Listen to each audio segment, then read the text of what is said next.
श्रद्धेय स्वामी जी महाराज, विद्वतजन एवं गुरुकुल के पवित्र ब्रह्मचारियों, पिछली बार मैंने जो महर्षि दयानंद ने ईश्वर की स्तुति, प्रार्थना, याचना और समर्पण इस विषय पर ऋग्वेदादि भाष्य भूमिका में क्या लिखा है ये निवेदन किया था। और उसके पश्चात जो है उपासना विषय के बारे में महर्षि दयानंद ने विस्तार से वेद मंत्र, दर्शन शास्त्र, उपनिषद इन और योग दर्शन के प्रमाणों को लेकर के हमें किस प्रकार से परमात्मा की उपासना करनी चाहिए इसका वर्णन जो है ऋग्वेदादि भाष्य भूमिका में ऋषि ने किया है। उपासना के पश्चात मुक्ति विषय का वर्णन ऋषि कर रहे हैं। तो इसकी शुरुआत में इसी दृश्य से कहते हैं कि परमेश्वर एवं परमेश्वरो उपासनेन, परमेश्वर की उपासना करने से अविद्या अधर्म आचरण निवारणात् अविद्या दूर हो जाएगी और व्यक्ति का जो अधर्म का आचरण है, छल है, कपट है, अन्याय है, चोरी है, हिंसा है, ये सारे के सारे यदि समाप्त हो जाएंगे तो जीवो मुक्तिम प्राप्नोति इति, यह ऋषि ने वहाँ पर जो लिखा है। और किस प्रकार के विद्यादि दोष, तो ऋषि लिखते हैं अनित्य को नित्य मानना, ये एक अविद्या है। अनित्य माने शरीर हमेशा रहने वाला नहीं है, और जो व्यक्ति शरीर को नित्य मान रहा है कि शरीर हमेशा रहेगा तो ये उसका अज्ञान है, अविद्या है। अनित्य अशुचि, जो शुचि नहीं है, पवित्र नहीं है, यानी जैसे हमारा अपना शरीर है, इसमें मल है, मूत्र है, रक्त है, मांस है, नाना प्रकार का जो है ये इसके अंदर ये द्रव्य विद्यमान है। और इस मलमूत्र आदि से युक्त शरीर को कोई शुचि माने पवित्र मान रहा है तो वो भी जो है विद्या है, महर्षि पतंजलि कहते हैं अनित्या शुचि। और दुख को जो व्यक्ति सुख मानता है, दुख को सुख मान रहा है, यानी विषय भोगों को भोगने में जो व्यक्ति को सुख अनुभव करता है जो व्यक्ति, पर वस्तुतः वह जो है दुख का कारण है। अनेक प्रकार के जो दुख उसके द्वारा जो वो आते हैं, इसलिए इस बात को कहा गया कि भोगों को भोगने से भोग की प्रवृत्ति बढ़ती है, वो कम नहीं होती है और ज़्यादा बढ़ती है। और उसके कारण से व्यक्ति को ताप माने संताप भी होता है जब वह सांसारिक भोगों को भोगना चाहता है और उसमें कोई बाधा और रुकावट आती तो उसको बड़ा कष्ट होता है। तो इस प्रकार से उन भोगों को भोगने की उपलब्धि न हो, इच्छा हो रही है, जहाँ पर रूप रस गंध स्पर्श आदि जो इंद्रियों के विषय हैं, और उन भोगों को जिसने भोगा और वो यदि मिल नहीं रहे हैं, प्राप्ति नहीं हो रही है, तब भी उसको बड़ा संताप होता है। तो ये कह रहे हैं कि जो दुख के कारण है व्यक्ति उन्हीं को सुख समझ रहा है, तो ये भी उसकी अपनी अविद्या है। और अनात्मसु, आत्मा नहीं है, यानी शरीर आत्मा नहीं है, लेकिन शरीर को कोई आत्मा समझ रहा है तो यह अविद्या है। इसलिए कह रहे हैं कि विद्या क्या होगी, तो अनित्य को हम अनित्य माने शरीर हमेशा रहने वाला नहीं है। इसको हम अपने व्यवहार में भी लाने का यत्न करें कि भाई शरीर टिका हुआ नहीं है या स्थिर है, आत्मा नित्य है, शरीर तो अनित्य है। इसी प्रकार से जिन भोगों से व्यक्ति को दुख प्राप्त होता उनके प्रति विरक्ति हो, नित्य, साथ साथ में शुचि माने जो अशुचि है, यानी शरीर जो है नाना जो है विकारों से युक्त है, उसको उस प्रकार का माने।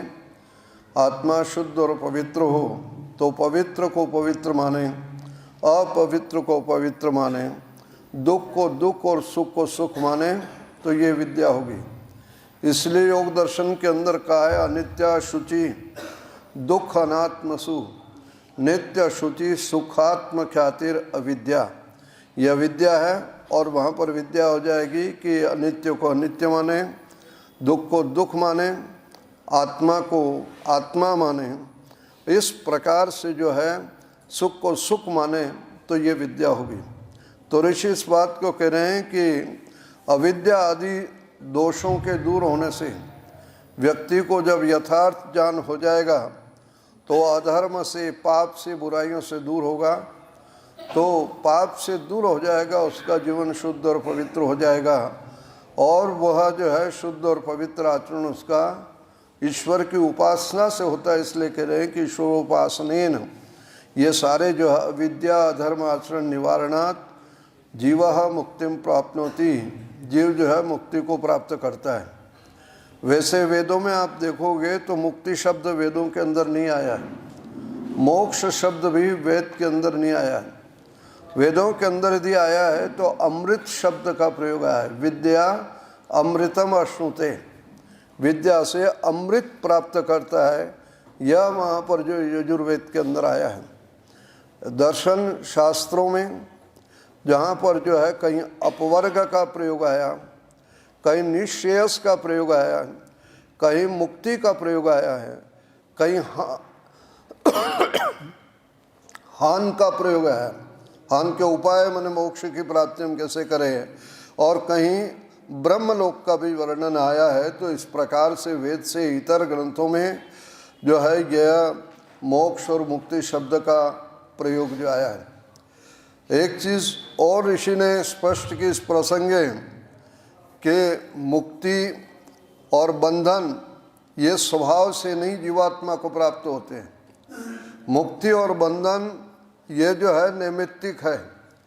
व्यक्ति जब अविद्यादि दोषों से ग्रसित होगा तो बंधनों के अंदर पड़ेगा, और जब अविद्यादि दोष उसके दूर हो जाएंगे ईश्वर की उपासना से, उसका जीवन शुद्ध और पवित्र होगा, और विवेक वैराग्य आदि उसके व्यवहार में आ जाएंगे, तो वो मोक्ष को प्राप्त करेगा। स्वभाव कभी बदलता नहीं है। यदि मुक्ति को, मोक्ष को स्वभाव मान लेंगे तो फिर मोक्ष तो स्वभाव से मिल ही जाएगा, उसके लिए प्रयत्न की आवश्यकता नहीं। और फिर मोक्ष स्वभाव होगा तो जीवात्मा बंधन में क्यों आएगा? और बंधन यदि स्वभाव है तो फिर उसके लिए मुक्ति का उपदेश व्यर्थ हो जाएगा, क्योंकि वो तो बंधन में रहेगा, स्वभाव है उसका। स्वभाव अनतिक्रम, स्वभाव का कभी अतिक्रमण नहीं होता, स्वभाव छूटता नहीं है। इसलिए इस चीज़ को भी स्पष्ट किया है कि मुक्ति और बंधन यह जो है वो स्वभाव से नहीं है, बल्कि यह निमित्त से है। यानी किसी कारण से व्यक्ति बंधन के अंदर आता है और किसी कारण से वो मोक्ष को प्राप्त करता है, जो योग दर्शन के अंदर जो बतलाए। तो इस प्रकार से यह जो है बंधन का कारण है और नैमित्तिक कारण है। तो निमित्त से माने ऐसे हम उपाय करें जिसके द्वारा हमारी मुक्ति या मोक्ष जो हो जाए। एक और चीज़ जो मिथ्या परंपरा चली आ रही थी, जिसको ऋषि दयानंद ने दूर किया कि मुक्ति से पुनरावृत्ति नहीं होती, न च पुनरावर्तते। एक बार मुक्ति हो गई तो हमेशा वो मुक्ति में ही रहेगा। तो ऋषि ने अनेक तर्क वहाँ पर दिए, यहाँ पर भी दिए। इस ग्रंथ को जो है वो लिखते हुए ऋषि ने इस बात को याद दिलाया कि मुक्ति एक जो है, मुक्ति का जितना काल है उतने काल के अंदर जो वो जीवात्मा रहता है वो वापस तो उसको आना ही पड़ता है। स्वामी जी ने अपने तर्क दिए और इस चीज़ को दिया है कि जिस कर्म से मुक्ति प्राप्त कर रहे हैं, नित्य कर्म से, उसका फल नित्य माने हमेशा मुक्ति प्राप्त हो, ये नहीं हो सकता। और यदि कोई चीज़ प्राप्त हुई तो वापस वो छूटेगी भी। हम यहाँ पर आए तो यहाँ से क्या होंगे, जाएंगे भी। ये क्रम बना हुआ है, न च पुनरावर्तते। इसकी जो व्याख्या की है आचार्य शंकर ने, तो वो इस चीज़ को याद दिलाते हैं, अपने भाष्य में लिखते हैं, जहाँ नवीन वेदांत के विद्वान ध्यान नहीं देते, वो इस चीज़ को लिखते हैं कि यावत ब्रह्मलोक स्थिति, जितने समय तक ब्रह्मलोक में रहने की स्थिति है, वो कहता है कि तावत तत्रैव तिष्ठति, उतने समय तक वह जो मुक्ति में, मोक्ष में रहता है।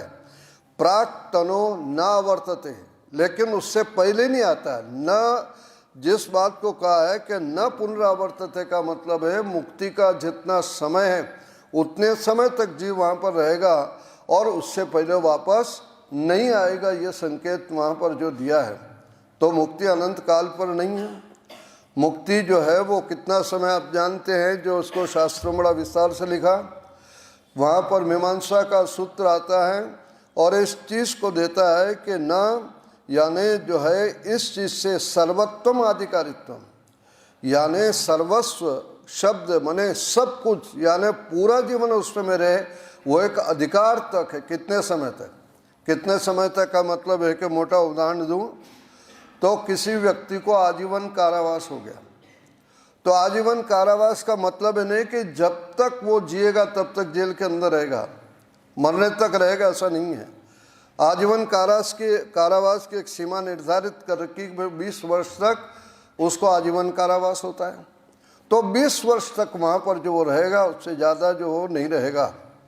इसी प्रकार से कोई व्यक्ति जिसकी सर्विस लग गई है और सर्विस में आ गया है कि वह परमानेंट हो गया है, यानी स्थायी सर्विस हो गई इसकी, तो स्थायी सर्विस का मतलब ये नहीं कि वो जिंदा रहेगा तब तक वो नौकरी करेगा, बल्कि स्थायी सर्विस का मतलब है कि जो सर्विस का जितना काल है, जितनी आयु है व्यक्ति की, वो 60 साल हो, 62 साल हो या 65 साल हो, उसके बाद उसको सेवानिवृत्त तो होना ही पड़ता है। तो इस प्रकार से वहाँ पर विवाह संस्कार के अंदर ये है, वो तिष्ठ माँ वियोष्टम, तुम दोनों एक दूसरे से अलग न हो। तो एक दूसरे से अलग न होने का मतलब ये नहीं है कि तुम मरो तब दोनों साथ मरो, कोई आगे पीछे नहीं मरो, ये नहीं है। लेकिन गृहस्थ आश्रम का जितना समय है, जो आश्रम व्यवस्था में है, 50 साल तक का जो है आपको एक दूसरे से अलग नहीं होना है, ये वहाँ पर दिया हुआ आधिकारिक क्षेत्र के अंदर जो है। अब मुक्ति का काल कितना है? ऋषि दयानंद इस चीज़ को याद दिलाते कि 36,000 बार सृष्टि बनती है और प्रलय होता है, उतना समय मुक्ति का समय है, कोई साधारण या कम समय नहीं है। आप इस चीज़ को समझ लो कि जिस प्रकार से हमारा दिन और रात 24 घंटे का होता है, जिसको हम अहोरात्र कहते हैं, परमात्मा का जो दिन है वो एक सृष्टि और एक प्रलय। सृष्टि का समय कितना है? 4 अरब 32 करोड़ वर्ष, और प्रलय का भी कितना है? 4 अरब 32 करोड़ वर्ष, यानी दोनों का आप मिला लोगे कितना हो जाएगा? 8 अरब 64 करोड़ वर्ष। ये ब्रह्म का एक अहोरात्र है, बने दिन रात है। ऐसे 30 दिन का जो एक महीना होता है वो उसका एक महीना हो गया, और ऐसे 12 महीने का जो है वो एक वर्ष होता है, यानी 360 दिन। तो वो जो हम 360 बार ये सृष्टि हुई जो बनेगी वो उसका एक वर्ष होगा। और एक वर्ष नहीं बल्कि कितना ब्रह्म की आयु, जैसे हमारी आयु 100 वर्ष की है, तो ब्रह्म की भी आयु कितनी वहाँ मुक्ति का काल माना गया? 100 वर्ष माना गया। तो 100 वर्ष माना गया है, तो आप देखो कि 36,000 बार 360 में 1000 का गुणा कर दो तो 36,000 हो जाएगा। 36,000 बार ये सृष्टि बनती है और ये बिगड़ती है, माने सृष्टि बनती है और प्रलय अवस्था रहती। इतने काल तक मुक्त जीवात्मा मुक्ति के अंदर रहता है, ये वहाँ संकेत दिया है। वो संख्या भी ऋषि ने लिखी, नील अरब खरब वगैरह। मैंने एक मोटा हिसाब आपको बतलाया कि हमारा जो है जहाँ पर 24 घंटे का दिन रात होता है, अहोरात्र होता है, परमात्मा का अहोरात्र होता है कि जितने वर्ष तक ये सृष्टि रही, यानी जो गणना बताई गई, जहाँ पर 4 अरब 32 करोड़ वर्ष और इतना ही जो प्रलय का होता है, यानी 8 अरब 64 करोड़ वर्ष ब्रह्म का एक अहोरात्र है, यानी दिन रात है। ऐसे 30 दिन रात का एक महीना होता है, और ऐसे जो है 12 महीने का एक साल होता है, और ऐसे 100 साल का जो समय है वो जो है मुक्ति का काल है। इतने समय से पहले मुक्त जीवात्मा न च पुनरावर्तते न च पुनरावर्तते कहा गया है। यजुर्वेद के अंदर मंत्र आता है, वेदाह मेतम पुरुषम महांतम, और वहाँ पर दे दिया है आदित्य वर्णम तमसा पुरस्तात् तमेव विदित्वाति मृत्युमेति नान्यः पंथा विद्यते अयनाय। अयनाय में कौन सी भक्ति हो रही है? चतुर्थी भक्ति और अयन शब्द है। और अयन कहते हैं जो शब्द बना है इणगतो धातु से बना। इणगतो धातु से अयन शब्द बना, मने गति, जो एक विशेष प्रकार की गति, जो जहाँ से प्रारंभ होती है और वापस वहाँ जो चीज़ आ जाती है उसको बोलते हैं अयन। आपने कभी ध्यान दिया तो 6 महीने तक उत्तरायण होता है और 6 महीने तक क्या होता है, दक्षिणायन होता है। तो सूर्य पूर्व में उदय होता हुआ 3 महीने तक तो उत्तर दिशा की तरफ जाता है और वापस 3 महीने वापस आते आते जिस जगह से चला था वो वापस वहीं आ जाता है। इसको कहते हैं अयन। उत्तर की तरफ जब जाता है तब उसको क्या बोल देते हैं, उत्तरायण। और दक्षिण की तरफ जाता है तब क्या बोलते हैं उसको, दक्षिणायन जो वो बोलते हैं। तो इस प्रकार से 6 महीना उत्तरायण और 6 महीना दक्षिणायन में जो वो सूर्य रहता है। तो अयन का मतलब है कि जहाँ से चले थे वहाँ वापस आने का। और इसी अयन को ध्यान में रखते हो आप देखो कि राम चले थे अयोध्या से वन को और दंडकारण्य होते होते लंका पहुँच गए, रावण को मारा और रावण को मारने के पश्चात वापस कहाँ गए, अयोध्या आ गए। अयोध्या से चले और वापस अयोध्या आ गए। और अयोध्या कांड माने युद्ध कांड के अंत में जो है उन्होंने राज्य संभाल लिया। बस यहीं तक रामायण है। इसलिए क्या बन गया, राम का अयन, और र के कांड से न का न बन गया तो शब्द क्या बन गया, रामायण। तो आप समझ रहे हैं शब्द को। तो वेद क्या कह रहा है कि नान्य पंथा विद्यते अयनाय, माने अयन माने जाकर के मुक्ति में जाना और वापस लौट करके संसार में आना। इसका और कोई दूसरा रास्ता नहीं है परमात्मा को जानने बिना, परमात्मा तक जो पहुँचे बिना जो हम उस परमात्मा को नहीं जानेंगे तो मुक्ति को नहीं प्राप्त कर सकते हैं। तो इस प्रकार से महर्षि दयानंद ने इस चीज़ का भी संकेत दिया है कि भाई मुक्ति हमेशा नहीं रहती, एक जो काल जितना नियत है उस काल में रहती है।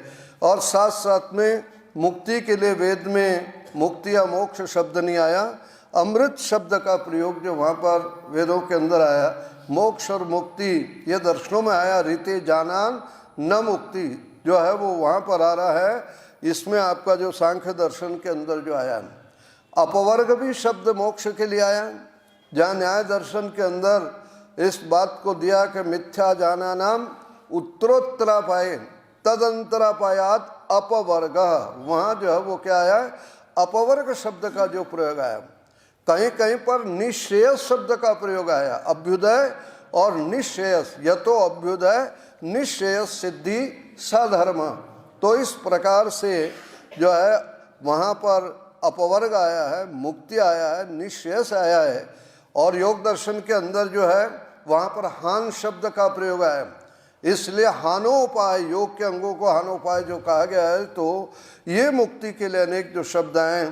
तो इस सारी चीज़ों को जो है वहाँ पर का एक चीज़ और आपने देखोगे न्याय में, तद अत्यंत विमोक्षो अपवर्ग, माने दुखों का अत्यंत छूट जाने को क्या कहते हैं, अपवर्ग कहते हैं। अपवर्ग माने मोक्ष कहते हैं। तो इस प्रकार से मुक्ति का वर्णन करते हुए महर्षि ने इस चीज़ को लिखा है कि यदि हम आगे बढ़ रहे हैं और आगे ज़्यादा बढ़ रहे हैं तो यम नियम आसन प्राणायाम प्रत्याहार धारणा ध्यान समाधि तक हम पहुँचे और समाधिस्थ हो गए और जीवन के सारे दोष विवेक और वैराग्य आदि साधनों के द्वारा हमारे छूट गए हैं, दूर हो गए हैं, तो व्यक्ति जो है मोक्ष को प्राप्त करेगा। एक सामान्य नियम है कि कारण से कार्य और कार्य से वापस कारण। मिट्टी से घड़ा बनता है तो मिट्टी कारण है और घड़ा क्या है, कार्य है। और घड़ा फूट जाता है और वापस टुकड़े होते होते मिट्टी में मिल जाता है तो हम कहते हैं कि कार्य से वापस क्या हो गया, वो कारण के अंदर विलीन जो हो गया है। तो ठीक इसी प्रकार से हमारा अपना शरीर जो है पंचभूतों से बना हुआ है, स्थूल शरीर। सूक्ष्म शरीर के अंदर भी जो है सूक्ष्म अवयव हैं और कारण शरीर भी सत्व रज तमह प्रकृति के जो 3 गुण है उससे कारण शरीर बना हुआ। चाहे स्थूल शरीर हो,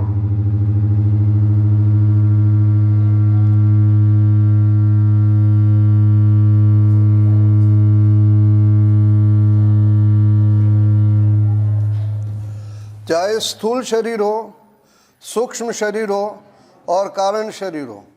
स्थूल शरीर तो, आवाज़ बढ़ा हुई, स्थूल शरीर तो जब जीवात्मा जो है इस स्थूल शरीर को छोड़ता है, मृत्यु उसकी होती है, तो ये स्थूल शरीर जो है अग्नि में जला करके उसको पंचभूतों में विलीन कर देते हैं। और यदि वो मोक्ष तक नहीं पहुंचा है तो सूक्ष्म शरीर को लेकर जीवात्मा अगले जन्म में जाता है, और जब तक प्रलय अवस्था नहीं आती तब तक सूक्ष्म शरीर उसके साथ रहता है। प्रलय अवस्था के अंदर सूक्ष्म शरीर भी अपने कारण में यानी प्रकृति के अंदर ये दोनों के दोनों उसमें मिल जाते हैं।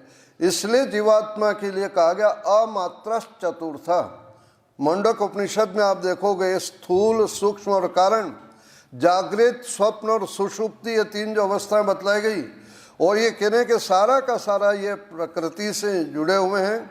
और जिस समय जीवात्मा बिल्कुल इनसे मुक्त हो जाता है तब वो कहता है कि न स्थूल शरीर रहता, न सूक्ष्म शरीर रहता, और न जो है वो कारण शरीर रहता है, वह तो केवल जो है वो अव्यवहार्य रह जाता है, जिसके लिए कहा कि बिना मात्रा का। तो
मेरे पर संदेह न हो जाए।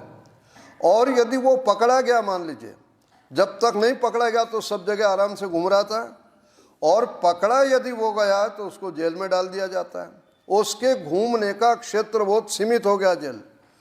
और कोई और खूंखार अपराधी होता तो जेल में भी बैरक बने रहते हैं, यानी पूरी जेल में घूम नहीं सकता है। जैसे राजनीतिक कैदी तो सब जगह घूम लेते हैं जेल के अंदर, लेकिन अपराधी अपने अपने बैरक में रहते हैं, यानी एक एरिया उनका अपना होता है उसमें। और भी भयंकर अपराधी हो, परिणाम क्या होता है, उसको काल कोठरी में डाल देंगे, हाथों में बेड़ियाँ, पैरों में बेड़ियाँ, यानी जितना उसने जो है दूसरों को तकलीफ पहुंचाई उतना उसका जो है वो क्या हो जाएगा, बंधन का क्षेत्र सीमित हो जाएगा।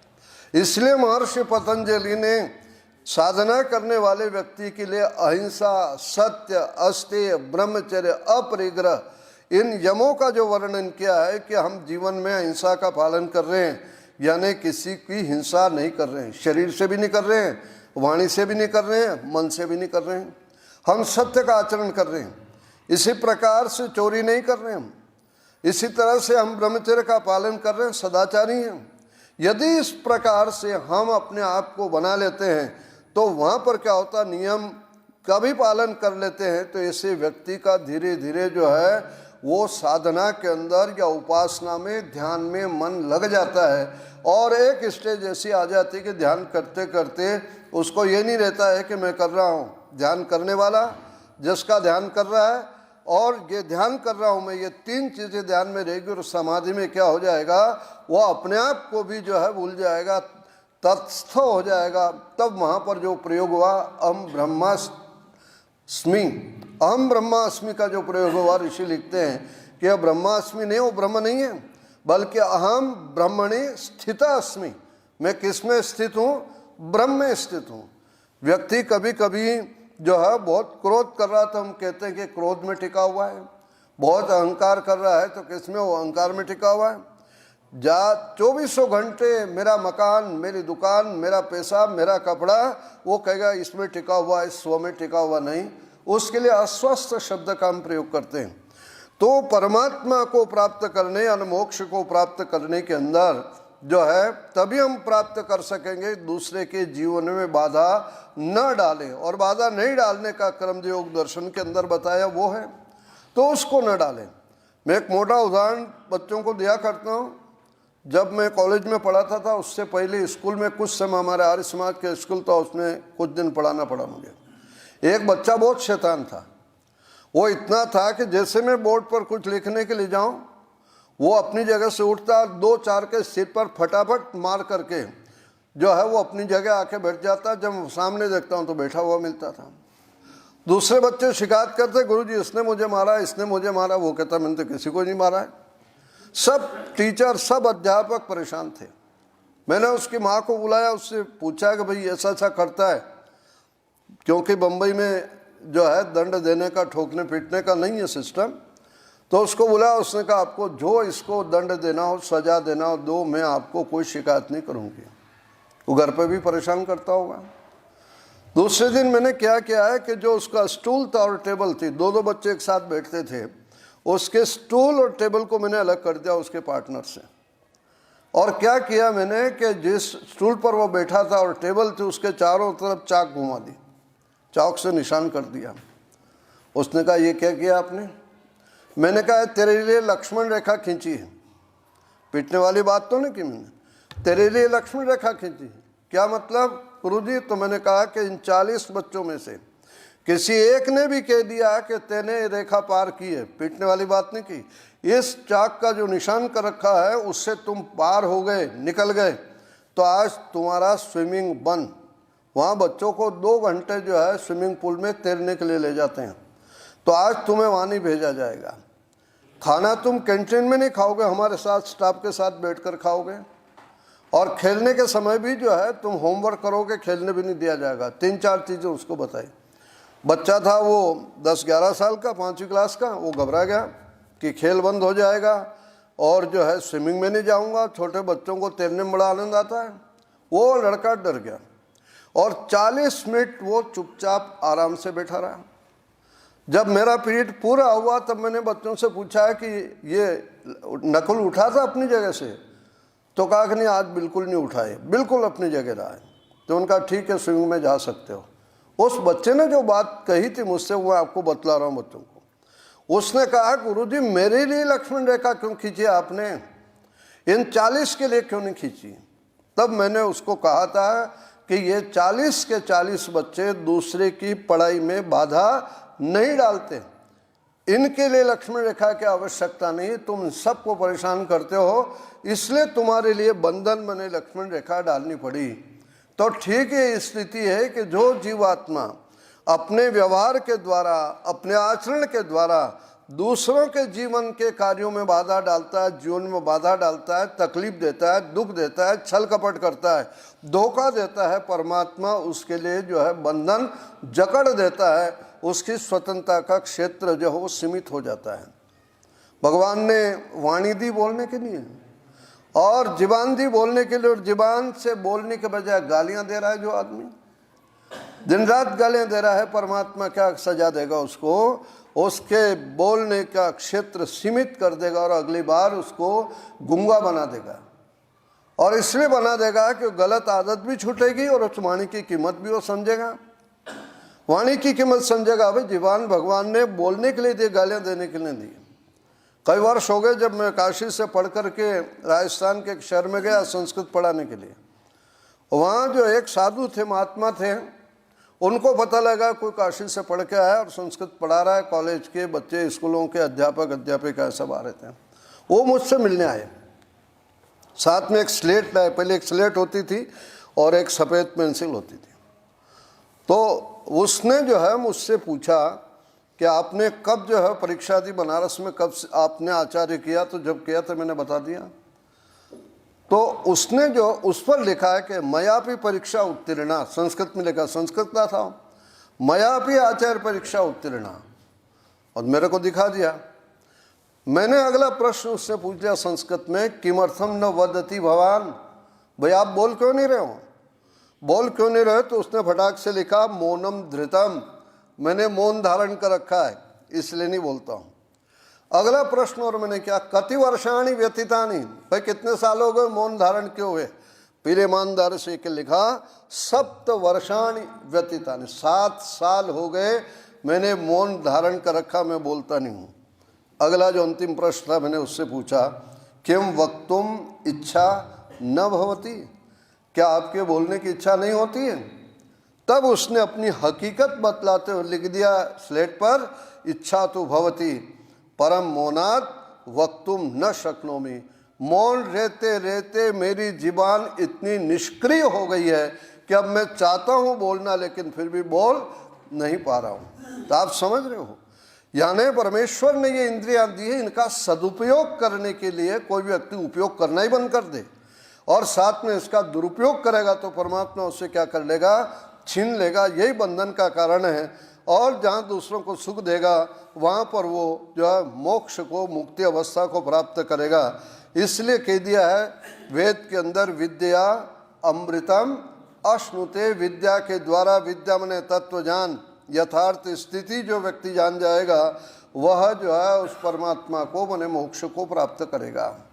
नहीं जानेन सदृशम पवित्रम ये विद्यते, ज्ञान से जैसा कोई पवित्र जो वो नहीं है, तो हमारा ज्ञान जो वो शुद्ध होना चाहिए, आचरण हमारा शुद्ध होना चाहिए और उपासना का भी तौर तरीका हमारा ठीक हो गया, तीनों यदि ठीक रहे तो मोक्ष को, मुक्ति को प्राप्त करेंगे। तो इस प्रकार से बड़ा विस्तार से मुक्ति के विषय में महर्षि दयानंद ने इस मुक्ति विषय को लेकर के लिखा है। साथ में जो एक मिथ्या परंपरा थी, लोगों ने परमात्मा को सर्वव्यापक के स्थान पर किसी स्थान पर बिठा दिया, यानी किसी ने 7वें स्थान पर बिठा दिया, किसी ने 4थे पर बिठा दिया, किसी ने वैकुंठ पे बिठा दिया, किसी ने गोलोक में बिठा दिया। ये अलग अलग जगह भगवान को बिठा दिया और ये हो गया कि भाई मुक्ति में क्या होगा, तो कहा कि मोक्ष होगा तो जीवात्मा जो है वो जो है 7वें आसमान मानने वाले कहते हैं 7वें पर चला जाएगा, 4थे पर चला जाएगा, वैकुंठ में चला जाएगा, गोलोक में चला जाएगा। तो स्वर्ग या मोक्ष जो है कोई स्थान विशेष नहीं है, ध्यान दीजिएगा। मोक्ष, मुक्ति और स्वर्ग जो है बंधनों से मुक्त होने को कहा गया। पौराणिक परंपराओं में मुक्ति का मतलब है सालोक्य, यानी परमात्मा के लोक में रहना।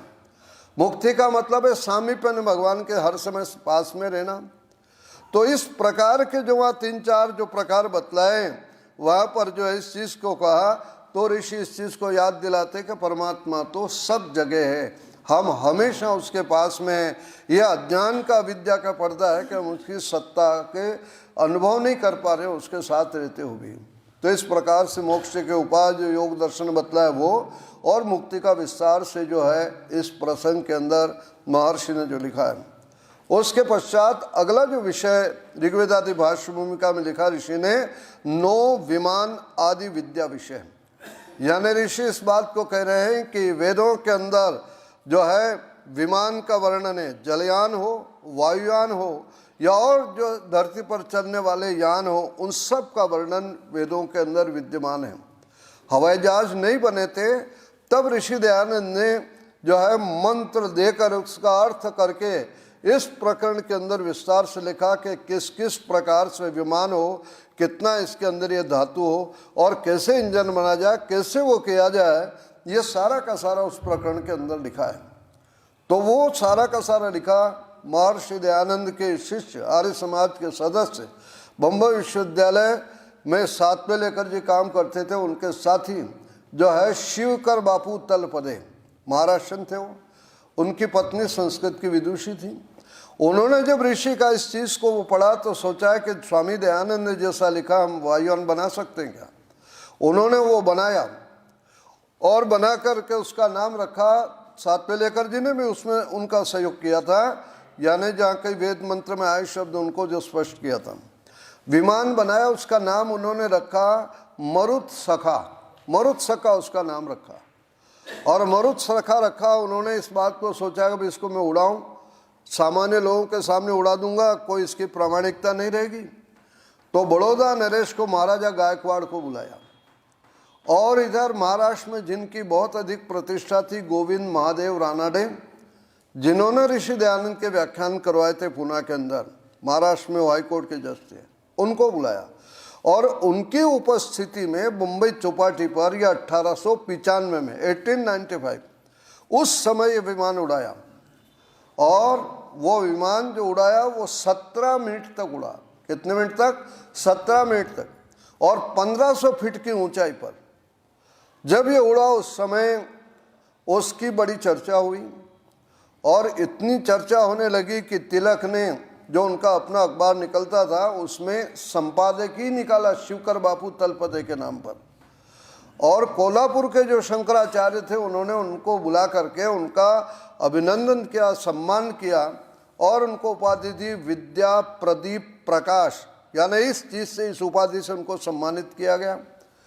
अंग्रेजों में क्योंकि ब्रिटिश सरकार का शासन था, बड़ी हलचल मची और वो क्योंकि छोटा था उसको बड़ा करना था, उसके लिए पैसा चाहिए था। उस समय उन्होंने 10,000 की अपील निकाली थी। हमारे अपने लोगों ने भी ध्यान नहीं दिया। परिणाम हुआ है कि वो चिंता करने लगे और वो ये पैसा नहीं मिला, आर्थिक सहयोग नहीं मिला। उधर इनकी पत्नी का देहांत हो गया, इससे जो थोड़ी हताशा निराशा हुई और परिणाम हुआ, छोटी पुस्तक भी निकाली थी, 1 रुपया उसकी कीमत रखी थी और इसलिए कि भैया 10,000 किताबें बिक जाएगी तो 10,000 रुपया मुझे मिल जाएगा और इसको मैं बना लूँगा। पर वो नहीं हो सका काम। उस समय कंपनी थी रेली ब्रदर्स। उस रेली ब्रदर्स ने शिवकर बापू तलपदे के पास आकर निवेदन किया कि ये आप मटेरियल हमको दे दो, और पैसा उसने कुछ दे दिया। वो दुखी था, परेशान था, सहयोग मिल नहीं रहा था। परिणाम हुआ कि वो सारा जो मटेरियल था, जो भी उसके अंदर थ्योरी और प्रैक्टिकल जो उन्होंने किया होगा, वो सारा का सारा रेली ब्रदर्स को शिवकर बापू तलपदे ने दे दिया। वो कहाँ गया, कंपनी कहाँ ले गई, उसका क्या हुआ, उसका आगे कुछ भी पता नहीं है। और उसके बाद 1903 में ये राइट्स बंधुओं ने जो है वायुयान बनाया, और पहला जिस समय वायुयान बना तो 12 सेकंड ही उड़ा था, और उसके बाद थोड़ा और 59 सेकंड जो उड़ा है, उसके बाद ये धीरे धीरे जो है विमानों की प्रक्रिया चली और जो है विमान सारे के सारे आए। यदि शिवकर बापू तलपदे को उस समय जो है संभाल लिया जाता तो निश्चित रूप से ये गौरव आर्य समाज को प्राप्त होता। सरकार विदेशी थी, वो कैसे इस चीज़ को सहन करते, तो ये यश जो है आर्य जाति को नहीं मिल सका और वो सारी विद्या जो है उनके साथ ही वो चली गई। तो प्रिय ब्रह्मचारियों, वेदों के अंदर जिस समय वायुयान नहीं था उस समय ऋषि ने वर्णन किया। जो लोग उस समय कहते थे कि समुद्र यात्रा करना पाप है, समुद्र की यात्रा नहीं करनी चाहिए, हमें दूसरे देश में नहीं जाना चाहिए, महर्षि दयानंद ने कहा कि जब तक दूसरे देश में जाकर के व्यापार न करेंगे तब तक देश को जो आर्थिक लाभ न हो सकेगा। जब तक दूसरे देश में जाकर के वेद के प्रचार का कार्य नहीं होगा तब तक लोगों का सुधार भी नहीं होगा। और समुद्र यात्रा करना पाप नहीं, पाप तो कुकर्म करने से, बुरे कर्म करने से, बुरा आचरण करने से पाप होता है, यात्रा करने से कोई पाप नहीं होता है। उस समय के तथाकथित धर्माचार्यों ने ऋषि दयानंद का विरोध भी किया, लेकिन आज तो वही सारे के सारे समुद्र यात्रा, विदेशों की यात्रा पर दिन रात लगे हुए हैं। तो महर्षि ने जो है नौ विमान आदि ये जो विषय है उसको लिखा। उसके साथ में वेद मंत्र देखे एक और प्रकरण लिखा, जिसका लिखा स्वामी जी ने तार विद्या विषय। टेलीफोन नहीं आए थे उस समय, यह मोबाइल भी नहीं था। 1876 में ऋग्वेद आदि भाष्य भूमिका स्वामी जी ने लिखी है, और उस ग्रंथ के अंदर ऋषि दयानंद इस बात को लिख रहे हैं कि ऐसे तार बनना चाहिए ताकि दूर देश से भी चर्चा जो कर सकें। जब आप संस्कृत के उन ग्रंथों को पढ़ेंगे, प्राचीन जो ग्रंथ हैं वहाँ लिखा है कि राजा को एक दिन के अंदर 32,000 किलोमीटर दूर रहने वाले व्यक्ति की जानकारी प्राप्त हो जानी चाहिए। जो आज मोबाइल पर हम लोग बैठे बैठे जानकारी लेते हैं, उसकी चर्चा महर्षि दयानंद ने ऋग्वेदादि भाष्य भूमिका में भी जो वो कर दी थी। उसके अलावा अगला जो विषय आ जाता है, उस अगले विषय के अंदर ऋषि लिखते हैं कि वैद्यक शास्त्र यानी चिकित्सा शास्त्र का भी वर्णन जो है किसमें है, वेदों के अंदर विद्यमान है। आप जानते हैं अपने यहाँ पर जो है ऋग्वेद का उपवेद आयुर्वेद माना जाता है।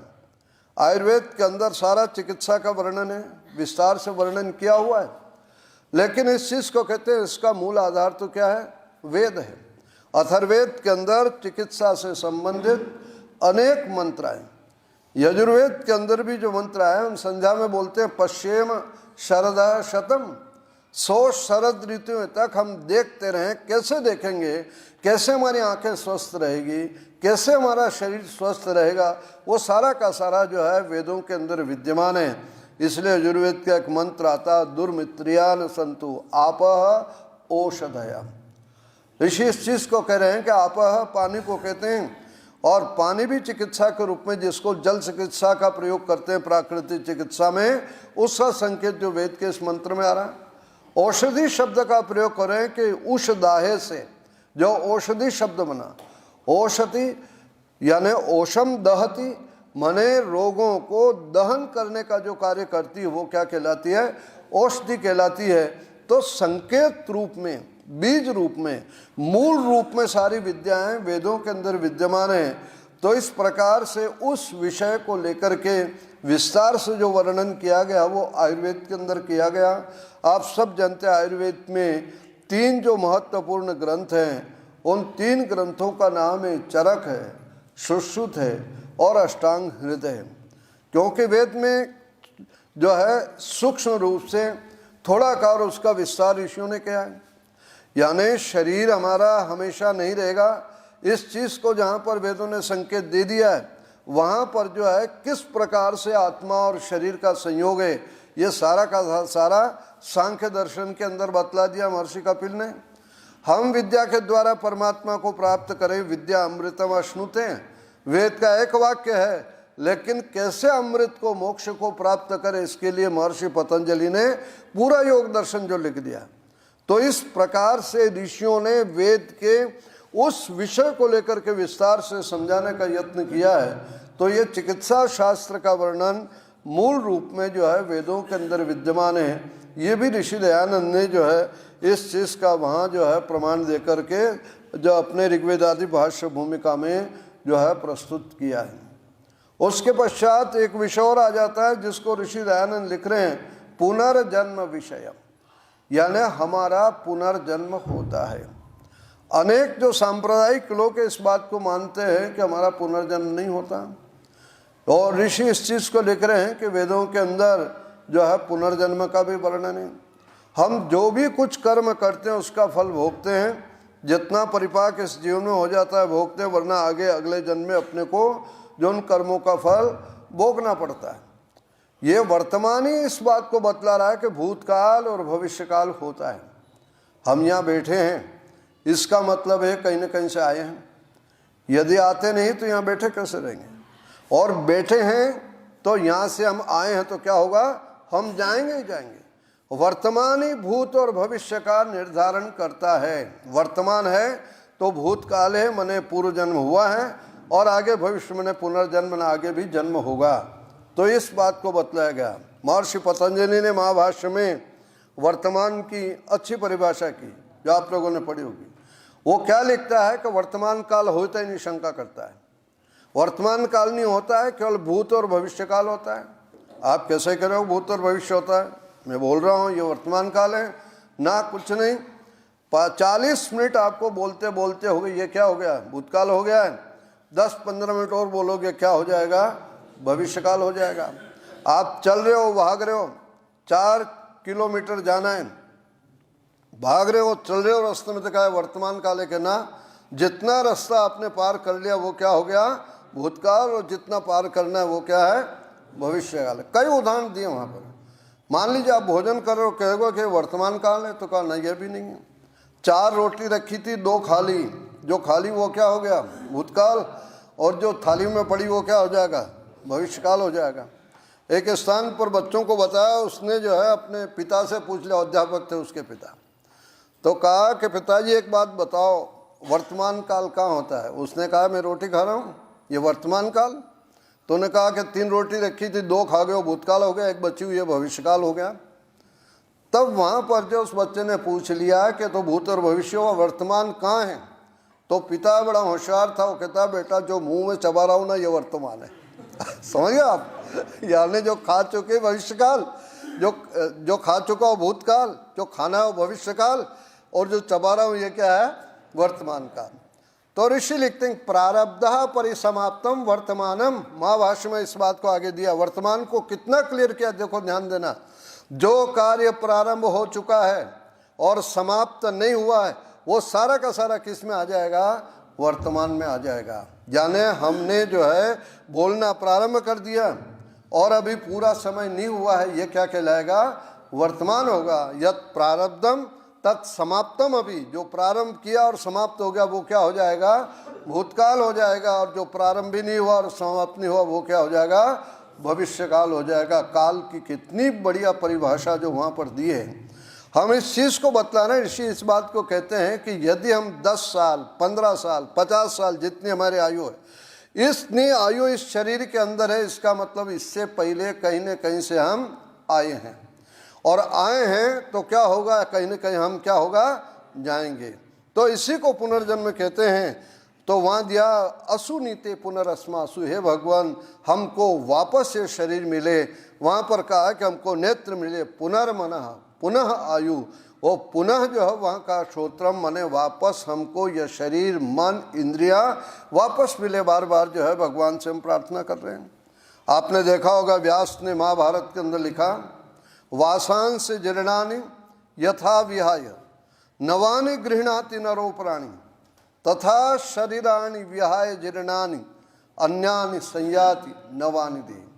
जैसे मनुष्य पुराने कपड़े को उतार करके नए कपड़े को पहन लेता है, ठीक इसी प्रकार से जीवात्मा जब ये हमारा शरीर जीर्ण और शीर्ण हो गया, कर्म करने के लायक नहीं रहा, और भोग हमारे जितने भोग ने थे इसमें पूरे हो गए, जीवात्मा इस शरीर को छोड़ करके नए शरीर को धारण जो वो कर लेता है। तो इस प्रकार से अनेक प्रमाण दिए, हमारा पुनर्जन्म होता है। वहाँ इस चीज़ को भी याद दिलाया गया है कि भाई पुनर्जन्म हमारा होता है, क्योंकि 3 प्रकार की योनियाँ मानी गई है, कर्म योनि, भोग योनि और उभय योनि। कर्म योनि तो वो होगी जो सृष्टि के प्रारंभ में जो मुक्त आत्मा जन्म लेंगे, उनके पिछले कर्मों का कोई जो वासना संस्कार शेष नहीं रहा है, ऐसे जो ऋषि उनके लिए कर्म योनि का प्रयोग आया। भोग योनि उनका है, पशु पक्षियों का, जो कर्मों का फल उन्होंने अच्छे कर्म नहीं किए और वो केवल भोगों को भोग रहे, गाय भैंस आदि जितने भी पशु पक्षी हैं ये सब भोग योनियों के अंदर आते हैं। मनुष्य के लिए कहा कि उभय योनि, माने ये कर्म योनि भी है और भोग योनि भी है। हम इस शरीर के द्वारा पिछले कर्मों का फल हम भोग रहे हैं, और साथ में अगले जो कर्म कर रहे हैं, कर्म करने की भी अपने को स्वतंत्रता है। मनुष्य के अलावा कोई दूसरे जो योनि में प्राणी है उसको कर्म करने की स्वतंत्रता नहीं है। इसलिए जीवात्मा के लिए, मनुष्य के लिए कहा है किसी भी कार्य को करने में, न करने में और उल्टा करने में हम स्वतंत्र हैं। पाणिनि ने जो सूत्र दिया है, स्वतंत्र कर्ता, कर्ता मैंने स्वतंत्रता काम को करने में, तो कर्तुम अकर्तुम अन्यथा कर्तुम, यानी हम बोलने में, न बोलने में और गलत बोलने के अंदर हम स्वतंत्र हैं। बच्चा परीक्षा के अंदर प्रश्न के उत्तर लिख रहा है तो प्रश्न का उत्तर लिखने में और न लिखने में चुपचाप बैठा रहे, कोई उसको कुछ नहीं कहेगा। उसमें परीक्षा भवन में प्रश्न का उत्तर लिखने में, प्रश्न का उत्तर न लिखने में और प्रश्न का गलत उत्तर लिखने में वो क्या है, स्वतंत्र है। लेकिन जिस समय उत्तर पुस्तिका आंसर पेपर अध्यापक के हाथ में पकड़ा देता है, उसमें फल प्राप्त करने में क्या हो जाता है, वो परतंत्र, अंक को प्राप्त करने में परतंत्र हो जाता है। उससे पूछ करके उसको नंबर नहीं दिए जाते। इसलिए जीवात्मा कर्म करने में स्वतंत्र है, और कर्म कर डालता है तब उसका फल भोगने में क्या हो जाता है, वो परतंत्र हो जाता है। और उस फल को भोगने के लिए जो है उसको जो है इस जीवन में पूरा हुआ तो ठीक है, अगले जन्म में उसको भोगना पड़ेगा। और इसलिए कि कर्म कर रहा है, इसलिए जीवात्मा को कर्ता कहा गया। और कर्ता करने के साथ साथ जो उसका फल भोग रहा है, इसलिए उसको क्या कहा जाता है?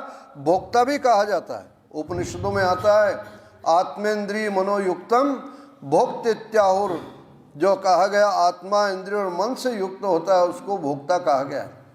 और भोग जब कर लेता है तब उसका विकास होता है, बुद्धि का विकास होता है। यानी अग्नि में हाथ गिर जाए हमारा, जानबूझ के गिरे या जो है कोई गलती से गिर जाए तो हाथ क्या होगा? जल जाएगा।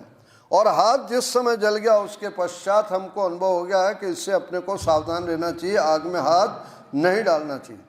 तो ये विकास भी होता है उसकी बुद्धि का। इसलिए जीवात्मा के लिए एक नाम क्या आया है कि वह जो है जाता है, यानी उसको अनुभव होता आगे जो है बुरी चीज़ से वो बच जाए। तो ये चीज़ें इसलिए जीवात्मा के लिए जाता, करता और भोक्ता इन शब्दों का प्रयोग आता है। कर्म जो हम लोग करते हैं, उस कर्म जो वर्तमान में कर रहे हैं उसको क्रियमाण कर्म कहते हैं। कर रहे हैं जिस समय, इस समय आप लोग सुन रहे हो, और सुन चुके वो किस में आ जाएगा? संचित में आ जाएगा।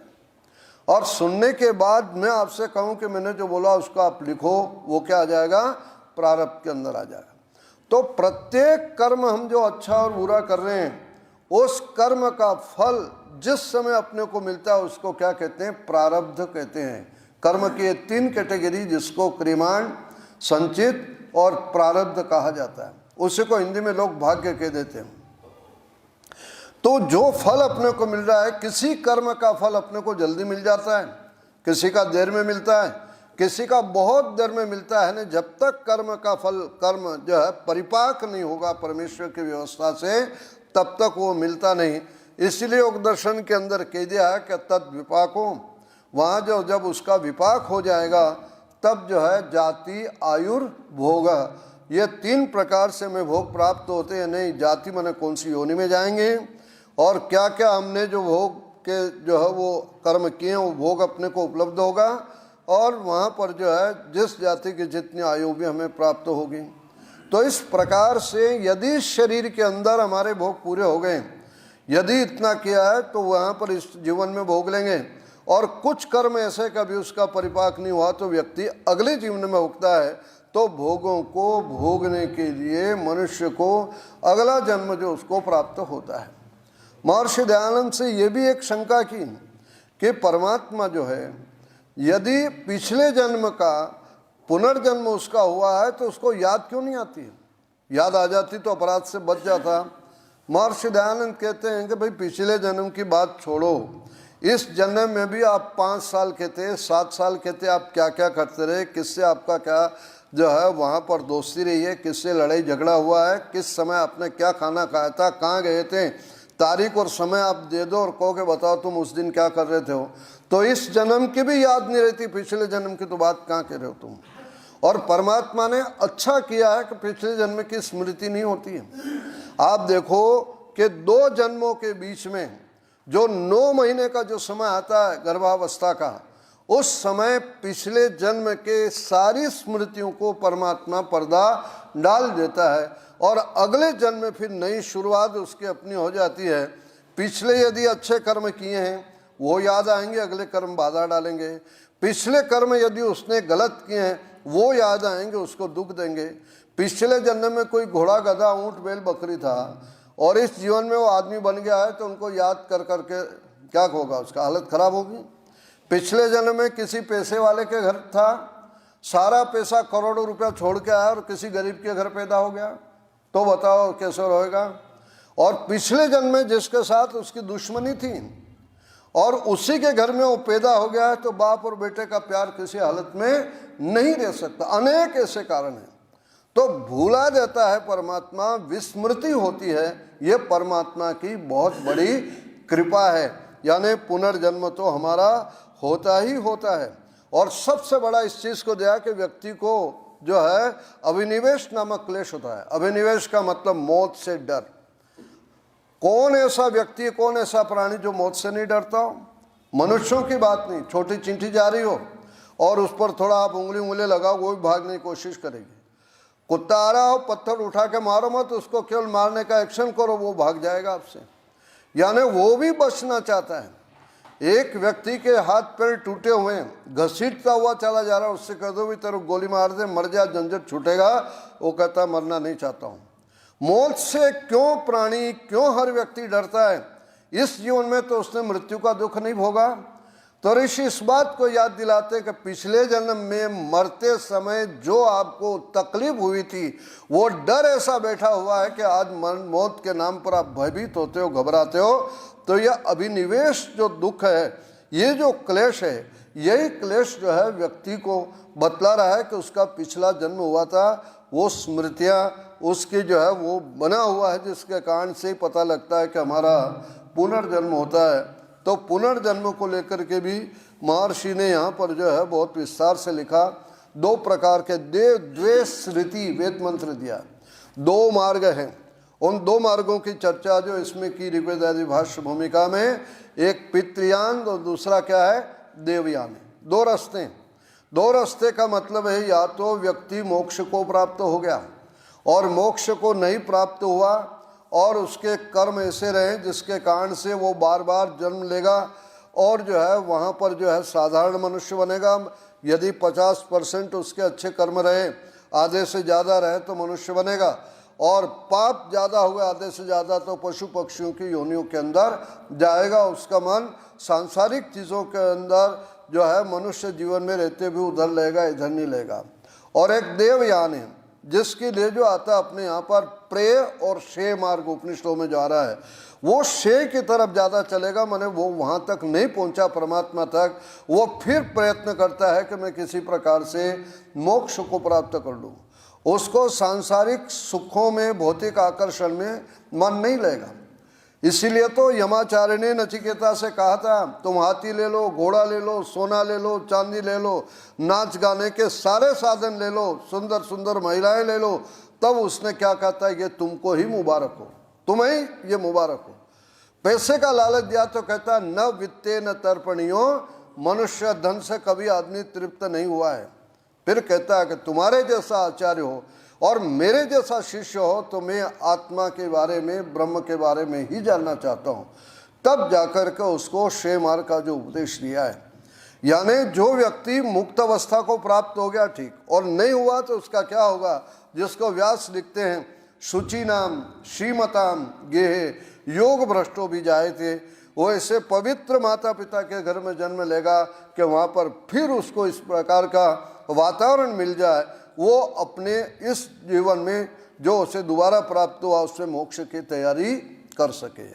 तो प्रिय ब्रह्मचारियों, कर्म कोई निष्फल नहीं जाता है। कभी ये दिमाग में मत रखना है कि आचार्य जी को नहीं पता लगा तो क्या होगा, लेकिन उस कर्म का संस्कार आपके चित्त के ऊपर पड़ चुका है और परिणाम होगा कि वो आपको अगले कर्म को करने में या रोकने में जो है वो जो है प्रेरित करने का कार्य करेगा। ना भुक्तम क्षीयते कर्म, जिस बात को जो कहा जाता है उसी दृष्टि से पत्थर को कोई व्यक्ति तोड़ रहा है, एक चोट से नहीं टूटा हो, लेकिन वो चोट उस पत्थर को कमजोर कर दिया उसने और चली गई। 4-5 चोट मारेगा, पत्थर के टुकड़े टुकड़े हो जाएंगे। तो कहते हैं कि आखिरी चोट से नहीं टूटा, बल्कि हर चोट उसको कमज़ोर करती गई और उन सब ने मिलकर के उसको जो है टुकड़े टुकड़े कर दिए। तो जो भी व्यक्ति कर्म करता है वो कर्म उसके चित्त के ऊपर, अंतःकरण के ऊपर, सूक्ष्म शरीर के ऊपर वो अपने संस्कार डाल जाता है और अगले कर्मों को करने और रोकने के लिए हमको या तो रोकता है या प्रेरित करता है। इसीलिए कहा गया ना भुक्तम क्षीयते कर्म, कर्म कभी भुगतान किए बिना हमारा पीछा नहीं छोड़ता है। हमें चाहिए कि अगला जीवन हमारा अच्छा हो, तो वहाँ पर इसी चीज़ को कहा है कि भी हमारे कर्म अच्छे हो। इस बार तो हम मरेंगे ही मरेंगे क्योंकि पैदा हुए हैं। पतंजलि इस बात को कहते हैं कि भाई इस बार का तो आपको मरना ही पड़ेगा, लेकिन इस जीवन में ऐसे कर्म करो कि अगली बार आपका जन्म ही नहीं हो। जन्म नहीं होगा तो क्या होगा, मृत्यु भी नहीं होगी। इसलिए वहाँ उसने सूत्र दिया हेयम दुखम अनागतम कहकर इस बात को समझा। आप सबने बड़े धैर्य और शांति से मेरी बात को सुना। आप सबको धन्यवाद। ओम शम।